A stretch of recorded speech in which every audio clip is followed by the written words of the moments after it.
Good morning students.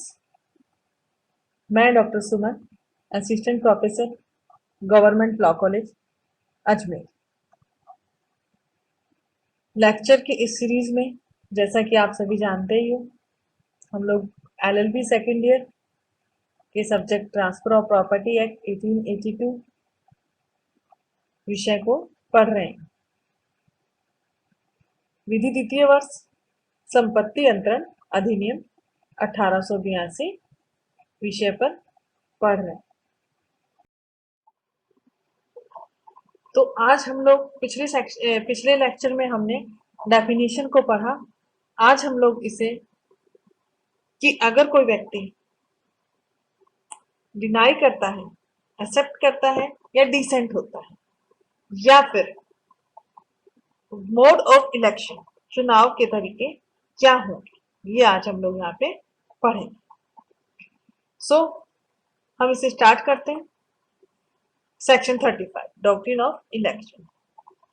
Any person A his own property by any deed conveys to B and by same deed same person A in same transaction B's property conveys to C। अर्थात कोई एक व्यक्ति जहां अपनी संपत्ति किसी व्यक्ति को ए अपनी प्रॉपर्टी किसी को डीड ट्रांसफर करता है, अंतरण करता है बी को, और सेम डीड द्वारा, इसी अंतरण द्वारा वह अपनी संपत्ति बी की संपत्ति दूसरे व्यक्ति को सी को कन्वे करता है। अब यहां पर देखिए दो परिस्थितियां उत्पन्न होती हैं।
इस स्लाइड में हमने देखा एक्सेप्ट और डिसेंट्स कि अगर वो हाँ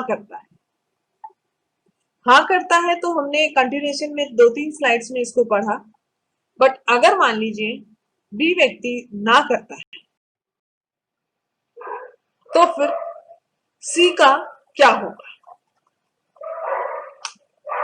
सी जो है उसे सेक्शन 35 में कंपनसेशन देने के बारे में कहा गया।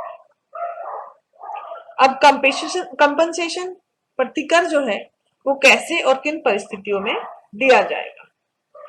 अगर डिनाई करता है बी तो सी की कंडीशन कंपनसेशन प्राप्त करने की होगी। इसमें भी 3 परिस्थितियां उत्पन्न हो जाती हैं कि मान लीजिए अगर ए की डेथ हो जाती है तो तो फिर सी किससे कंपनसेशन लेगा? जाहिर सी बात है, या बाकी अदर लॉज में भी आपने पढ़ा कि अगर किसी व्यक्ति की डेथ हो जाती है तो उसके उत्तराधिकारी उसका पालन करेंगे।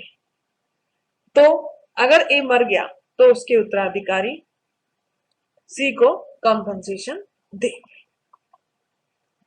और अगर ए व्यक्ति सॉल्वेंट या ल्यूनेटिक, दिवालिया, पागल डिक्लेयर हो गया तो उसके लीगल रिप्रेजेंटेटिव जो होंगे, वैध प्रतिनिधि, वो उसे कंपनसेशन देंगे।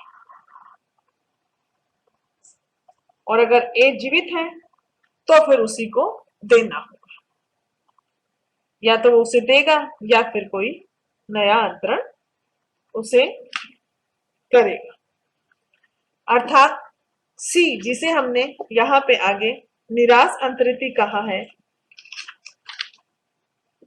उसे कंपनसेशन दिया जाएगा। यहां पे आज हमने डॉक्ट्रिन ऑफ इलेक्शन को समझने की कोशिश की। मोटे मोटे तौर पे हमने देखा कि निर्वाचन के सिद्धांत में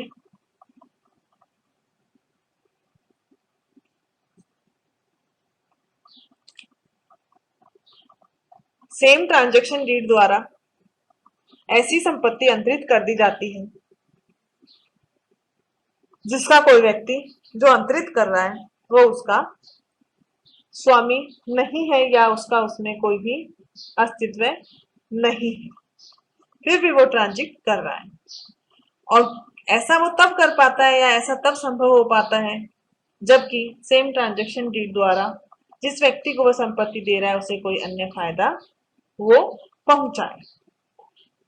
वरना कोई भी व्यक्ति अपनी संपत्ति को छोड़ने के लिए राजी नहीं होगा।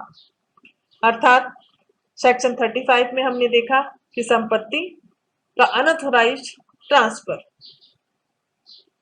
या transfer property which he has no authority to transfer, ऐसी संपत्ति का अंतरण किया गया जिसे ट्रांसफर करने का अथोराइजेशन नहीं था, अंतरित करने का अधिकार नहीं था। इसके अलावा बी व्यक्ति जो निर्वाचन के लिए बाध्य किया गया कि वो अंतरित संपत्ति में हित प्राप्त कर ले। ये सब तभी संभव है जबकि सेम ट्रांजैक्शन द्वारा बेनिफिट और बर्डन दोनों ही दिए जाए। अर्थात सेक्शन 35 की शर्तें लागू होने के लिए आवश्यक है कि बेनिफिट और बर्डन, लाभ और हानि दोनों ही दिए जाएंगे। साथ ही साथ हमने ये भी देखा कि निर्वाचन की आवश्यकता जहां नहीं है, अर्थात एक्सेप्शन भी हमने पढ़े। उम्मीद है आप लोग इनसे कुछ समझने की या कुछ न कुछ लाभान्वित जरूर हो रहे होंगे।